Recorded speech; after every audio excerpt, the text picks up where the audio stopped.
അയ്യാ വണക്കം. അങ്ങനെ നമ്മുടെ രാഹുൽ മാങ്കൂട്ടം ഒളിവ് ജീവിതം തുടരാനായി തീരുമാനം എടുത്തിരിക്കുകയാണ്. നമ്മുടെ ഷാജൻ സാറ് പറയുന്നത് പോലെ രാഹുൽ ഇപ്പോൾ ഒളിവിൽ തുടരുന്നതാണ് രാഹുലിന് നല്ലത്. രാഹുൽ ഇപ്പോൾ അറസ്റ്റ് ചെയ്യാനായി രാഹുലിനെ പോലീസ് അലഞ്ഞു തിരിയുന്ന ഈ സാഹചര്യത്തിൽ രാഹുൽ പിടികൊടുത്തു കഴിഞ്ഞാൽ രാഹുലിനെ അങ്ങോളം ഇങ്ങോളം പോലീസ് കൈവിലങ്ങ് വെച്ചുകൊണ്ട് എഴുന്നള്ളിക്കും. ഇത് നമ്മുടെ കേരളത്തിലെ മാധ്യമങ്ങൾക്കൊരു ചാകരയാവും. ഇത് കോൺഗ്രസിനെ ബാധിക്കാനുള്ള സാധ്യതയുണ്ട് എന്നാണ് ഷാജൻ സാറ് പറയുന്നത്. ഉപദേശം കൊടുക്കുകയാണ്. പക്ഷേ നമ്മളൊക്കെ ഷാജൻ സാർ ഇങ്ങനെ ഉപദേശിക്കുന്നു എന്ന് പറഞ്ഞത് കൊണ്ടാണോ എന്നറിയില്ല, ഒരു നിഗമനം പോലെ പറയുകയാണ്. അങ്ങനെ സാധ്യതയുണ്ട് എന്ന് ഷാജൻ സാർ അങ്ങ് പറഞ്ഞു വയ്ക്കുകയാണ്. എന്തായാലും നല്ല കാര്യം. രാഹുൽ മാങ്കൂട്ടം സാറ് ഒളിവിൽ തന്നെ തുടരാനുള്ള തീരുമാനമെടുത്തിരിക്കുകയാണ്. റിപ്പോർട്ടർ ചാനൽ പറയുന്നത് രാഹുൽ ഇപ്പോൾ ബാംഗ്ലൂരുവിലുണ്ട്, ഉൾപ്രദേശങ്ങളിലേക്ക് നീങ്ങുന്നു എന്നാണ്. കണ്ട ഉൾപ്രദേശങ്ങളിലേക്ക് രാഹുൽ നീങ്ങുന്നു എന്നാണ് റിപ്പോർട്ടർ ചാനൽ പറയുന്നത്. അരിക്കൊമ്പം മറ്റുമാണ് ഉൾപ്രദേശങ്ങളോട്ട് നീങ്ങുക. അല്ലെ, എനിക്ക് മനസ്സിലാവാത്തതുകൊണ്ട് ചോദിക്കുകയാണ്. അതേ ഇനി പടയപ്പേ അതിരപ്പള്ളിയിലൊക്കെ ഇടയ്ക്കിടയ്ക്ക് കാണാം. ഞാൻ ഇടയ്ക്ക് അതിരപ്പള്ളിയിൽ എൻ്റെ TVSൻ്റെ വണ്ടിയുണ്ട്. എനിക്ക് TVSൻ്റെ എൻഡോർക്കാണ് ഞാൻ സാധാരണ ഉപയോഗിക്കുന്നത്. അത് ഓടിച്ചുകൊണ്ടൊന്ന് അതിരപ്പള്ളി വരെ പോയിരുന്നു, തിരുവനന്തപുരത്ത്.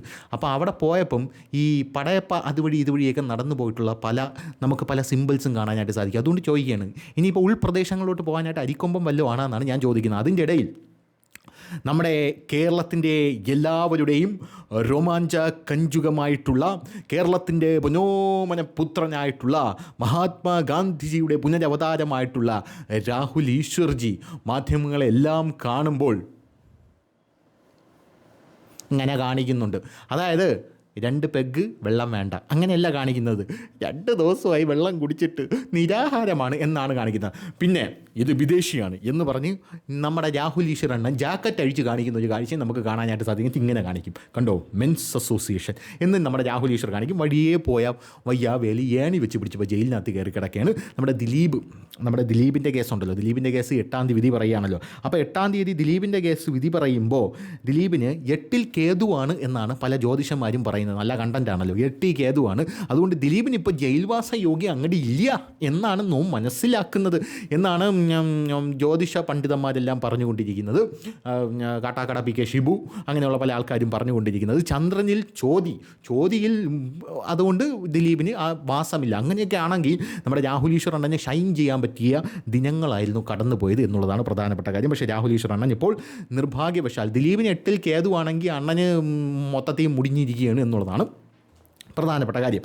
ഇനി നമുക്ക് ഈ രാഹുൽ മാങ്കൂട്ടം സാറിൻ്റെ അടുത്ത മൂവ് എന്തായിരിക്കുമെന്ന് നോക്കാം. അതിൻ്റെ ഇടയിൽ MLA ആയിരുന്നുവെങ്കിൽ ഗോവിന്ദച്ചാമി MLA ബോർഡ് വെച്ച കാറിൽ ഇപ്പോൾ ചീറിപ്പാഞ്ഞ് നടന്നേനെ എന്ന രാഹുൽ ഈശ്വറിൻ്റെ ഒരു വീഡിയോ, അതായത് പഴയ വീഡിയോ ആണ്, കുത്തിപ്പൊക്കിയതാണ്. ഈ മുകേഷിൻ്റെ വിഷയമൊക്കെ വന്നപ്പോൾ രാഹുൽ ഈശ്വർ ഒരു പ്രസംഗം നടത്തിയിരുന്നല്ലോ.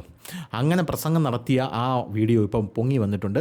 മുകേഷിനെ നമ്മുടെ സർക്കാർ സംരക്ഷിച്ചിരുന്നല്ലോ. അങ്ങനെ സർക്കാർ സംരക്ഷിച്ച സാഹചര്യത്തിൽ മുകേഷ് എന്ന് പറയുന്ന വ്യക്തി കേരളത്തിലാണല്ലോ. ഇപ്പോൾ ഗോവിന്ദച്ചാമി ഇപ്പോൾ ഈ സർക്കാർ ഭരിക്കുകയായിരുന്നെങ്കിൽ കൊടിവെച്ച കാറിൽ ഇങ്ങോട്ടും പോകുന്നത് നമ്മൾ കണ്ടേനെ എന്നാണ് നമ്മുടെ രാഹുൽ മാങ്കൂട്ടം പറഞ്ഞത്. ഈ വീഡിയോ എല്ലാ നാട്ടുകാർ കുത്തിപ്പൊക്കി എടുത്തെണ്ണ ഒരു രക്ഷയില്ല. എല്ലാ നാട്ടുകാരും ഇങ്ങനെ കുത്തിപ്പൊക്കി എടുത്തുകൊണ്ടിരിക്കുകയാണ്. ഇനി അടുത്തൊരു പ്രധാനപ്പെട്ട കാര്യം, ഹൈക്കോടതിയിലേക്ക് നീങ്ങാനാണ് രാഹുൽ മാങ്കൂട്ടത്തിൻ്റെ അടുത്ത പരിപാടി എന്ന് പറയുന്നത്. ഹൈക്കോടതിയിൽ പോകുന്ന രാഹുൽ തൻ്റെ ഹൈക്കോടതിയിൽ സമർപ്പിച്ച ജാമ്യ ഹർജിയിൽ പറഞ്ഞിരിക്കുന്നത്, യുവർ ഓണർ പറ, എന്നെ കരിവാരി തേക്കാനുള്ള ശ്രമമാണ് യുവർ ഓണർ നടത്തുന്നത്. അയ്യോ, ഇനിയിപ്പോൾ ഇതിൽ എന്തിന് കരിവാരി തേക്കായി, മൊത്തം മെഴുകിയിരിക്കുകയാണല്ലോ എന്നായിരിക്കും കോടതി ജാമ്യ ഹർജി പരിഗണിച്ചിട്ട് പറയാനായിട്ട് മിക്കവാറും പോകുന്നത്. എന്തായാലും ഈ രാഹുൽ മാങ്കൂട്ടത്തിന് ഹൈക്കോടതിയിൽ നിന്ന് ജാമ്യം കിട്ടി പുറത്തിറങ്ങുമ്പോൾ ബാംഗ്ലൂരുവിൽ പുതിയൊരു കേസും, ബാംഗ്ലൂർ 23-കാരിയായിട്ടുള്ള ഒരു പെണ്ണിനെ ഒറ്റപ്പാലത്ത് പോയി രജിസ്റ്റർ ചെയ്താലേ എനിക്കൊരു മൂഡ് വരുമെന്ന് പറഞ്ഞ് അവിടെയും പോയി രാഹുൽ മാങ്കൂട്ടം മുട്ടിയിട്ടുണ്ട്. ആ ഒരു കേസ് കൂടെ ഇപ്പം പോലീസ് പൊടി തട്ടിയെടുത്ത് വെച്ചിരിക്കുകയാണ്. അപ്പോൾ അവിടെ നിന്ന് ജാമ്യം കിട്ടി പുറത്തിറക്കുന്ന ആ സാഹചര്യത്തിൽ അറസ്റ്റ് ചെയ്തുകൊണ്ട് പോയി കൂമ്പ് നോക്കി ഇടിക്കാനാണ് കേരള പോലീസിൻ്റെ ഒരു നിഗമനം എന്നാണ് നമ്മളിപ്പോൾ മനസ്സിലാക്കാൻ സാധിക്കുന്നത്. അതുകൊണ്ട് രാഹുൽ പുറത്ത് വരരുത് എന്ന് പറഞ്ഞ് ഇപ്പുറത്തെ ആൾ ഇപ്പോൾ രാഹുലിന് നിരന്തരമായിട്ട് എന്ത് ചെയ്യുന്നുണ്ട്, രാഹുലിന് ഉപദേശം കൊടുത്തുകൊണ്ടിരിക്കുന്നുണ്ട്. എന്തായാലും നല്ല കാര്യം തന്നെ, ഇതൊക്കെ നല്ല കാര്യം തന്നെ. എന്തായാലും രാഹുൽ മാങ്കൂട്ടം കരിവാരി തേക്കാൻ ശ്രമമെന്ന് ഹർജി കൊടുത്തിരിക്കുകയാണ്. ഹൈക്കോടതിയിൽ സമർപ്പിച്ച ഹർജി മുൻകൂർ ജാമ്യാപേക്ഷ നാളെ പരിഗണിക്കുമെന്നാണ് അറിയാൻ സാധിക്കുന്നത്. ലൈംഗിക പീഡന കേസിൽ രാഹുൽ മാങ്കൂട്ടം MLA ഹൈക്കോടതിയിൽ നൽകിയ മുൻകൂർ ജാമ്യാപേക്ഷ പരിഗണിക്കുമ്പോൾ തിരുവനന്തപുരം പ്രിൻസിപ്പൽ സെഷൻസ് കോടതി ജാമ്യാപേക്ഷ തള്ളിയതിനെ തുടർന്നുള്ള ആ ഒരു സെറ്റപ്പാണല്ലോ ഇപ്പോൾ അങ്ങോട്ടേക്ക് പോയിരിക്കുന്നത്. അതിനകത്ത് കോടതി 1.5 മണിക്കൂർ രാഹുൽ മാങ്കൂട്ടത്തിന് കേട്ടു, അല്ലെങ്കിൽ രാഹുൽ മാങ്കൂട്ടത്തിൻ്റെ ഭാഗം കേട്ടു എന്നാണ്.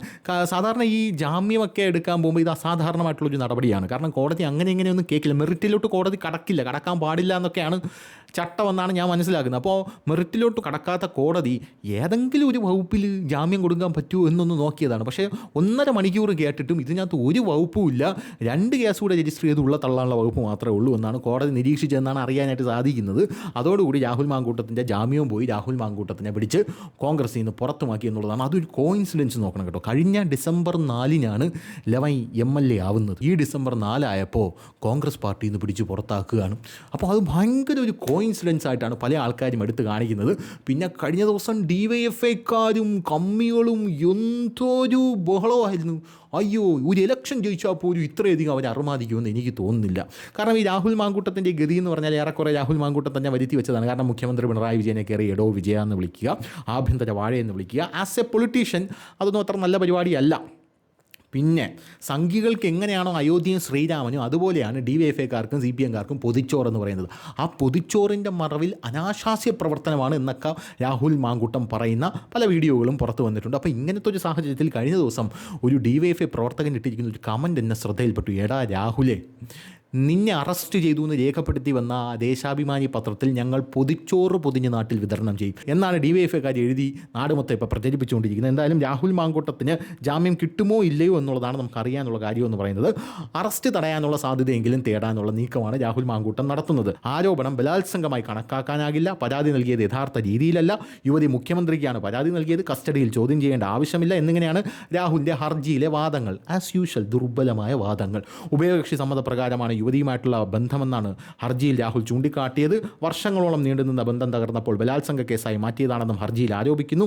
താനൊരു രാഷ്ട്രീയ നേതാവായതുകൊണ്ട് തിരഞ്ഞെടുപ്പ് കാലത്ത് തന്നെ കരിവാരിത്തേക്കാൻ കെട്ടിച്ചമച്ച കേസാണിതെന്നും രാഹുൽ സമർപ്പിച്ച ഹർജിയിൽ വ്യക്തമാക്കിയിട്ടുണ്ട്. സമാനമായ കേസുകളിലെ തെളിവുകളും രാഹുൽ ഹാജരാക്കിയിട്ടുണ്ട് എന്നാണ് അറിയാനായിട്ട് സാധിക്കുന്നത്.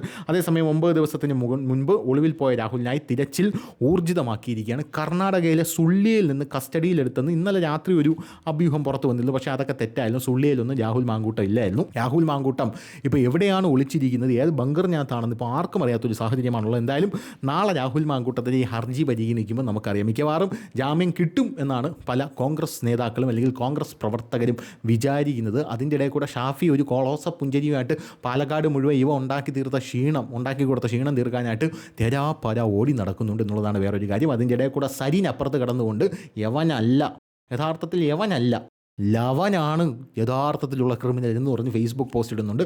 അങ്ങോട്ടും ഇങ്ങോട്ടും ആടി ഇടി കടിച്ച് പറി അങ്ങനെ നടക്കുകയാണ് നമ്മുടെ കേരള രാഷ്ട്രീയം എന്ന് പറയുന്നത്.